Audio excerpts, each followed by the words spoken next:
Satoru Gojo finalmente foi liberto do reino da prisão. No último capítulo de Jujutsu Kaisen, ele chegou com tudo, partiu pra cima do Kenjaku, teve uma breve luta com o Sukuna e ainda deu um belo soco na Uraumi. Ele mostrou que não está de brincadeira, tirou o sarro do Sukuna e até mesmo chamando de cachorrinho do Kenjaku. Ele veio para colocar ordem em tudo que está bagunçado e mostrou um pouquinho do porquê ele é o feiticeiro Jujutsu mais poderoso da atualidade. Mas não podemos, esquecer que no dia 24 de dezembro, ele e o Sukuna marcaram sua verdadeira luta. Ele terá que enfrentar o Rei das Maldições, mas com um adendo, o realmente está no corpo do queridinho do Gojo, o Megumi. E vimos que ele consegue utilizar as técnicas das Leis Sombras muito melhor do que o garoto. Mas e aí, quem será que vai vencer essa luta? Os mocinhos ou a maldição? É isso que vamos ver hoje. Primeiramente, vamos entender o motivo do Gojo ter sido aprisionado. O Gojo é tão poderoso que, para o Kenjaku realizar os seus planos, ele precisou roubar o corpo do melhor amigo do Gojo, Suguru Geto, se apoderar do reino da prisão, fazer o Satoru se lembrar do tempo com seu amigo para aí sim conseguir aprisionar o mesmo. E por que ele teve que fazer tudo isso? Simples, o Gojo era poderoso demais para ele enfrentar.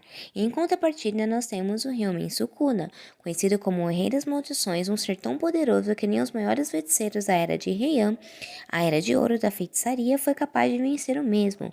E a única coisa que conseguiram fazer foi selar os seus 20 dedos, já que nem a cera do túmulo do Sukuna eles conseguiram eliminar. Mas agora, quem será que vai vencer essa luta? Lembrando que eu vou considerar o Sukuna no corpo do Megumi, tá bom? Já que a verdadeira luta entre eles vai rolar ali com o Megumi barra Sukuna. Bom, primeiro Satoru Gojo. Vem de uma das famílias mais poderosas do Jujutsu, o clã Gojo. Sendo possuidor do ilimitado e dos 6 olhos, nosso lindo professor teve uma vantagem imensa entre seus adversários. Primeiro que é quase impossível tocar o Gojo. Devido ao seu poder do ilimitado, essa habilidade cria simplesmente um ilimitado entre o Gojo e seu oponente. Ou seja, não importa qual o poder do seu adversário usa, simplesmente não irá atingir o mesmo, pois o poder ficará vagando pelo infinito e nunca atingirá o nosso sensei.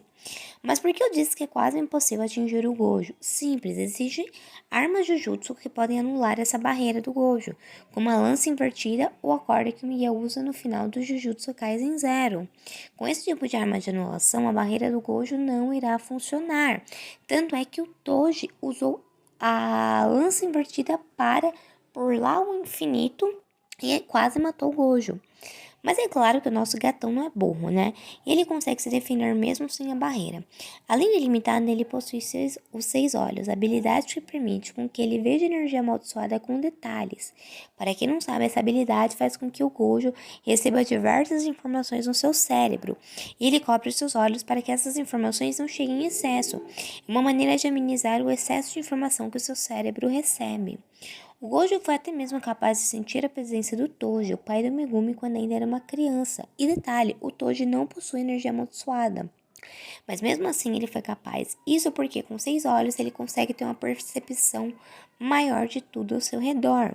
Mas essas não são as únicas habilidades do nosso querido professor. Ele possui a energia amaldiçoada reversa, habilidade que permite com que ele se cure de seus ferimentos rapidamente e volte para a luta. Ele aprendeu a utilizar esse poder quando enfrentou o pai do Megumi. O teletransporte também é uma técnica muito utilizada por Satoru. Dois poderes bem conhecidos dos mesmos são a técnica azul e a técnica vermelha. O azul permite com que o Gojo use o seu poder de atração. O Gojo faz com que um único ponto atraia tudo ao seu redor. Ele também é capaz de mover o ponto ao redor de si mesmo para atrair tudo ao seu redor para aquele ponto.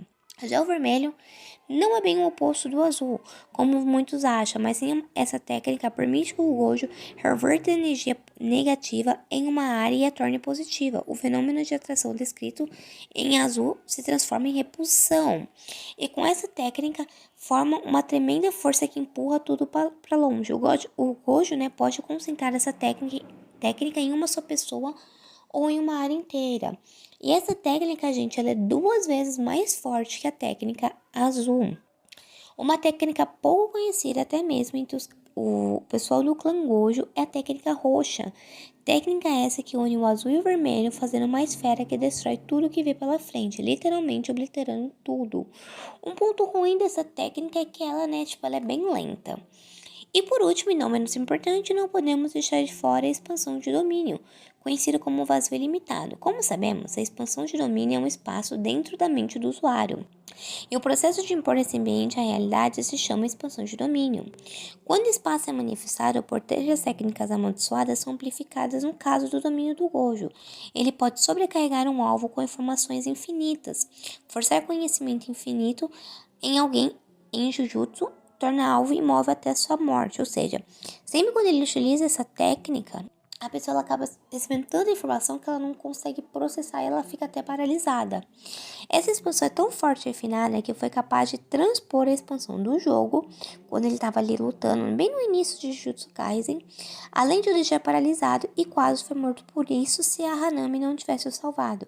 Satoru tem um controle tão absurdo da sua própria energia amaldiçoada que ele foi capaz de utilizar sua energia amaldiçoada e a sua expansão de domínio durante 0,2 segundos no incidente de Shibuya. Ele fez isso com o intuito de não matar os civis que estavam ali presentes, já que se os mesmos recebessem esse excesso de informação, eles morreriam em poucos segundos, diferentes das maldições que conseguem aguentar um pouquinho mais. Bom, mas já entendemos os poderes do Gojo, mas e o Sukuna, hein? No início da série, o Sukuna disse que o Gojo seria o primeiro a morrer, e quando questionaram por Itadori quem era o mais forte, o Satoru disse que o Ryumen daria um trabalhinho, mas que ele venceria, né? Mas será que ele vai ser capaz mesmo disso? Vamos ver agora. Agora nós vamos falar aqui um pouquinho do Ryumen e Sukuna, né? Nós temos que colocar os dois aqui numa balança e ver quem vai ganhar. O Sukuna, primeiramente, estava no corpo do Itadori. Ele ficou lá por um tempo e nesse tempo nós conseguimos ver algumas técnicas dele, né? Já no corpo do Megumi, que é onde ele está agora, ele realmente está mostrando para o que ele veio. Lá quando ele estava no corpo do Yuji, nós podemos ver que ele é um exímio usuário da técnica reversa, né? Já que ele conseguiu até mesmo reviver o Itadori após matá-lo arrancando seu coração fora, coisa que o Gojo não conseguiu fazer. Ele consegue se curar facilmente de diversos ferimentos, e não é só isso, ele possui tanta habilidade que ele se cura de uma forma extremamente rápida, o que dificulta muito o trabalho de seus oponentes. Por incrível que pareça, aos olhos de muito, né? Mas já dito pelo criador da obra, o Santuário Malevolente, a expansão de domínio do Sukuna, é mais refinada de todas, ou seja, é mais refinada do que a do próprio Satoru. Diferente do Gojo, que cria uma barreira em volta da sua expansão, o Sukuna não faz isso. Simplesmente traz sua expansão para o plano terreno. O Santuário Malevolente é extremamente poderoso, já que ele consegue atingir qualquer coisa que estiver em um raio de 200 metros.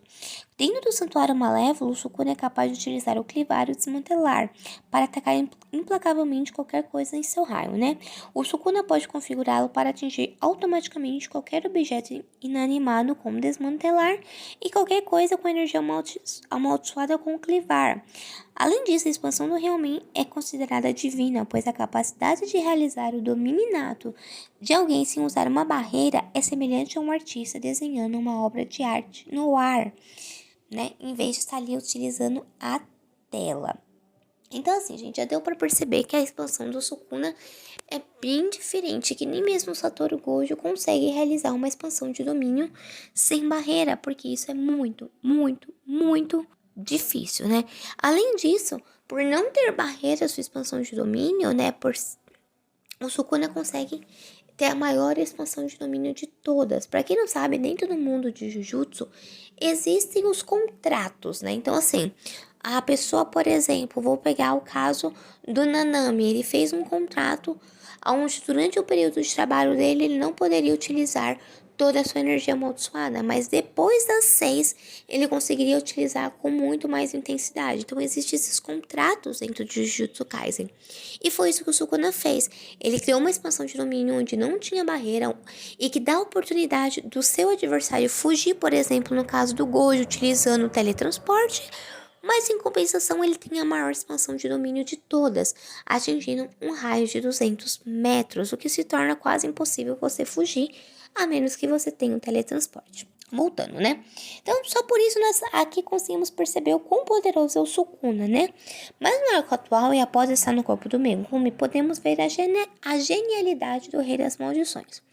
Primeiro que o Sukuna consegue utilizar as técnicas do Megumi de maneira completamente diferente. Mas antes de entrar nesse ponto, não posso deixar de mencionar algumas coisas que ocorreram nesses últimos capítulos. Primeiro, uma nova técnica que o Sukuna usou, a técnica da teia de aranha, que não é bem uma técnica nova em si, mas uma maneira diferente dele utilizar o Cleavar. E com essa técnica ele conseguiu copiar o Itadori e a Maki, que estavam lutando juntos contra ele. Além disso, durante a sua luta com a sua amante, a Yorozu, que foi até pedir em casamento, o Ryumen viu a sua amada utilizando uma de suas técnicas, a chamada esfera perfeita. O que nos foi explicado é que essa esfera é genuína e, por não ter o contato direto com o chão, ela é capaz de gerar uma pressão infinita. Não vimos o Rei das Maldições utilizando essa técnica ainda, mas com isso podemos ter uma noção do que o Sukuna é capaz. Agora vamos aqui, para o que importa, o Megumi barra Sukuna, Como eu disse antes, o Ryumen utiliza a técnica das sombras muito melhor do que o seu usuário original. Durante esses últimos episódios do mangá, podemos ver isso. Primeiro, quando ele invocou a Nui, o pássaro do Fushiguro. Quando o Megumi o invocava, ele mal conseguia transportar o mesmo de um lugar para outro. Já com o Sukuna, ele invocou uma Nui tão grande que ela era do tamanho de um prédio. E, além disso, ela foi capaz de eletrocutar toda a barreira em que eles estavam. Além disso, o Fushiguro costuma trazer os seus Shikigamis na forma real para o plano terreno, enquanto o Sukuna os invoca literalmente na forma de sombras, e podemos ver isso na sua luta com a Yorozu. Durante sua luta com a Yorozu, o Sukuna utilizou diversos Shikigamis, como os cães divinos, a fuga dos coelhos e até o elefante máximo. Mas teve duas coisas que mais nos impressionou. Primeiro, ele invocou as duas sombras que faltavam para o Megumi conquistar, sendo elas a Rena Circular, que é capaz de utilizar a técnica reversa e neutralizar a energia amaldiçoada, e o Touro Perfurante, que se move em linha reta, mas que fica mais forte conforme a distância. Com exceção desses dois que foi citado agora, que são trazidos sim em sua forma real da técnica das sombras, o Sukuna utiliza os outros Shikigamis de maneira diferente, não estabilizando os Shikigamis em si, mas tudo isso é feito propositalmente. Bom, por aqui já dá pra gente ter uma ideia, do que como o Sukuna ali tá utilizando os poderes do Megumi e que está utilizando de maneira melhor. Mas vamos falar agora o que mais nos impressionou. O fato do Rei das Maldições utilizar o poder do general Silas Mahoraga, o Shikigami mais forte de todos e que nunca foi domado, de uma maneira bem diferente, como citado anteriormente. O Sukuna, ele não estabiliza os seus Shikigamis, e na sua luta com Yorozu, ele invocou o leme do Mahoraga acima da sua cabeça, e com o passar dos capítulos, vimos que ele usou o poder do Mahoraga de maneira diferente. Enquanto o leme estava sobre sua cabeça, ele conseguiu assimilar todas as técnicas a Yorozu, conseguindo no final a derrotar com extrema facilidade. Deu para perceber que o Ryumen tem um conhecimento diferente da técnica do Fushiguro. Tanto é que enquanto o Megumi precisa invocar o Shikigami e o derrotar para então domá-lo, o Sukuna utiliza a técnica da maneira diferente, não precisando fazer isso.